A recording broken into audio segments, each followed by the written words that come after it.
take that information and put your spin on it. It's the same, you're going to see a similar theme running through a lot of the stuff that I talk about today. But make sure that you're doing this, because what this does, when you have that writer's block and it's like, oh, what am I going to write about today? What kind of nugget of wisdom am I going to come up with? Well, I'm nuggetless today. I got nothing. Well, there's news. And the news triggers thought, which triggers ideas, which triggers motion, which triggers a post, and then it keeps you going. And in fact, you can find yourself actually posting more if you depend on doing something around the news that's particular to your industry. We have a somewhat of an irreverent tone. We're a little bit sarcastic and cynical, plain and simple. It sells. And it creates controversy. Controversy is also another piece of the blogging world, because you want people to pick up on something. If you're plain vanilla all the time and you don't say anything that's even remotely thought-provoking or provocative in general, you're going to be perceived as somebody who's plain vanilla, and then you're going to get lumped in with all the other bloggers on the planet. You have to get comfortable with saying something that's a little bit out of the ordinary. Don't say anything stupid. That's very different than out of the ordinary. Trust me. Don't do anything that's just crazy and it's going to make you look like you're just trying to get attention. It works for a little while, but it's not a long-term play. But this is how we kind of do things. I'm trying to dial it back a little bit, because we're actually making some changes, and we're actually doing some sponsorship stuff around higher end, because I'm understanding who our readers are. I had, any of you familiar with SAS? It's a big analytics company. I was called over there to do an interview with them about their social media analytics package that they're doing. So it's kind of, we're getting into a bigger area, which I really like, because there's a lot more to do up in that space rather than getting involved in like crazy little gray hat, black hat, which sometimes happens. What we do is a business. I do it for fun because I like it. I like that I work on a blog, but it's a business. My job every month is to maximize the profits of my blog, plain and simple. So I'm going to do what it takes, within reason and within what we do, within our guidelines and within ethical and moral guidelines. It's very important to us. But it is a business. So what's success for us? Visitors. Nothing wrong with that. It sells advertising. We don't like CPM type advertising selling. It creates respect. I'm often surprised at the people who read the blog and how they respond. And you will be too, if you start putting more information out there and you start really tweaking people and you start actually going out and commenting on someone else's blog, getting in front of someone else, making your name known. You will be surprised how much respect you can get just by being active. Activity in blogging is the biggest part of the game. And the interaction, we like that. We have comments, we get retweets, we have a Facebook page, and then of course, the interaction for us is selling. If somebody wants to take a spot, an advertising spot, or a sponsorship. One of the new things we're doing, and I don't have this on the slide, and I want everybody here to be aware of it. How many people think about the tech industry, right? How many urban legend kind of stories are, this business started where? Where does it always start? Kind of kitchen table is one, absolutely. Garage. Thank you. That's one we went with because guys. Sorry, Geekettes. Couldn't do the kitchen thing. Actually, Chris Brogan did that. Maybe that's his too.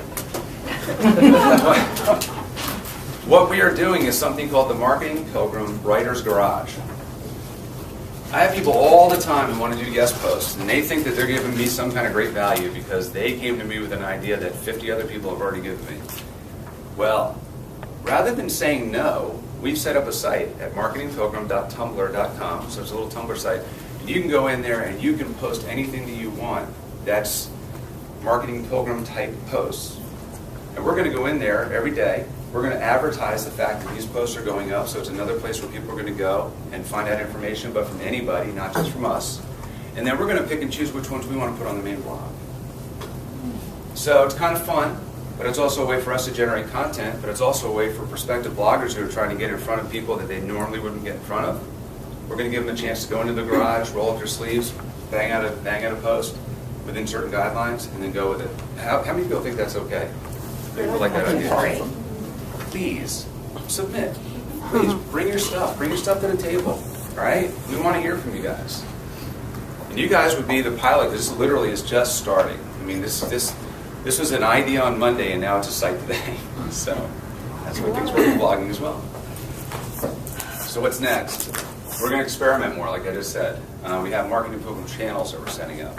We're setting up sponsorships for SEO channel, a paid search channel, social media analytics, internet law, all these different things that are going to be important. So, we'll talk to law firms who are interested in getting in front of decision makers in internet marketing and say, hey, for X amount of dollars a month, you can get 2 sponsored posts and do all this other stuff. And you guys are kind of the position as the go-to guys for internet law, which is constantly evolving and changing. So we're doing that kind of stuff. The Writer's Garage, I just mentioned, I did put it in there. I want to do more interviews. I love doing interviews. They're fun, and people like to read them. If you can get somebody who's kind of off the beaten path, this is something you guys should do. It's a great way. Ready? Business. Interview somebody. Say, I want to interview you for my blog. Just make sure it's somebody you want to sell something to. Because they always say yes. If you go in there and say, I want to try and sell you something, they're going to say no. But if you interview them for the blog, they're always willing, and all of a sudden you have a relationship because you have a chance to sit down and talk, and you learn, and you know what? It's a win-win. Sounds sneaky, but it absolutely is not. Because hopefully that person is smart enough to understand that, maybe this person has something else going on as well. So don't be afraid to do that kind of stuff. It's great. I mean, I do it all the time. Want to get more case studies? We're finding that there's a lot of information that people want to have that's just really not that available at this point. And we want to help kind of show people like what social media stuff that actually works. How many people read theory all day long? I know I do. It's all theory. There's not a whole lot of actual numbers and proof of all these things working the way that they think. And if it is, it usually happens at a Fortune 500 level and not at the SMB level. I happen to have a soft spot for the SMB market because that's where most people play every day. We're looking for new talent. We're looking for new talent all the time. I won't say anything else about that. Why not? Huh? I said, why not? Because my definition of talent is not going to, it may discourage somebody. I think if you have a place where you want to write and you have a place where you think you can have a voice, start submitting posts for free to that place. Eventually, some editor will wear down if you're good enough. It is a war of attrition because content drives all of this. And at some point, the people who work for that blog run dry just like you do. So it would be great for them to have some resource. So if you're sitting there and you're thinking, man, I know I could write like that. I know I could get in front of that audience and kill it. Do it. Don't be afraid. If you're afraid, nothing will happen. And if they say no, so what? Take the post, put it on your blog, save you the work.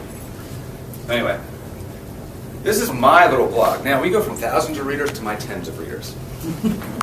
But I want to just kind of contrast this to show you that I work in other areas too. And it's called Frank Thinking About Internet Marketing. I started this before I became the managing editor. I've only got over the 3 years, I think I have 400 posts or something like that. I've done did a count yesterday, done just under 1,300 posts for Marketing Program myself. So, this is not getting the same attention. It's infrequently updated, so my success is not as good as I would like it to be. But that's the reason. It's infrequently updated. I don't give it the importance that I should. If you are finding yourself infrequently updating your blog, you have to change that. Put together an editorial schedule, do something. An editorial schedule could be something as simple as taking a calendar and thinking about 25 keywords that are important to your business, and then picking days on that calendar and putting a keyword on the calendar for each day. If you have run out of ideas, go to that and say, I'm going to write something about that keyword today. You will produce more. I don't do that all the time. Those who can't do teach. But it's a great idea. Trust me, I think. Just kidding. Funny. This site is designed for the SMB. A lot of rants on it. CenturyLink doesn't like me. That's because I didn't really like them. But I'll tell you what, it was an experiment for me. I had something go wrong with the whole billing thing. I'm one of the few people left on the planet that has a landline. My wife wants it, and I've got to keep it. So it's about peace. And so we went through this whole process. They actually sent to us, here's our offer for you. And in writing, here's the phone number to call. We called the number, and 4 people later, we finally got the 4th person to say, yeah, we actually did offer that to you. Well, I blogged about it, and I heard from CenturyLink within a day. And I will tell you, it benefited me greatly that I did it. That was not my intent. It was a bit of an experiment to see if they're paying attention, and they were. And guess what? I like them. I like them a lot now. They reached out, they listened, they were paying attention, they were monitoring. When they saw their brand, they saw there was somebody who was on a bit of a rant, and they reached out and they took care of it. That's strong. So, thinking about that for your own business is make sure you're monitoring everything that's going on around your brand name. Because if somebody says something, you want to be there and you want to be on top of it. You want to be the problem solver. You don't want to sit out there festering. Just a lot of thoughts. And what else here? I also write for Mike Moran's Biznology blog. Mike Moran wrote Search Engine Marketing Inc. and 30-year distinguished engineer at IBM. I'm like, why am I yelling at the guy who has all these credentials? Well, I'm basically a sales guy, but he's a good guy. Great blog. Thinking about writing a book. I say writing a book definitively, but I'm actually thinking about it. But we're getting there. And then I do consulting for SMBs. Try to do some speaking, like you're seeing here. I try to educate and try to do consulting again. I do a lot of consulting, obviously. And then, for me, it's about experiencing. The whole internet thing is about getting into places where you've never been before. And that's what blogging is. Blogging is an entree to places where you can't go otherwise. The old way of doing business, I mean, I'll tell you how old I am. I'm 46 years old, so I know what it was like before the internet. I know what it was like when you had, and that's why I still do certain things a certain way, because of this is how I've always done it. I still write things down. Yeah, I still use that pen thing. I use that. I actually do. And then I pull out the rock and the chisel. But I will tell you, the one thing that I really like about it and about the internet is the fact that I have been able to change.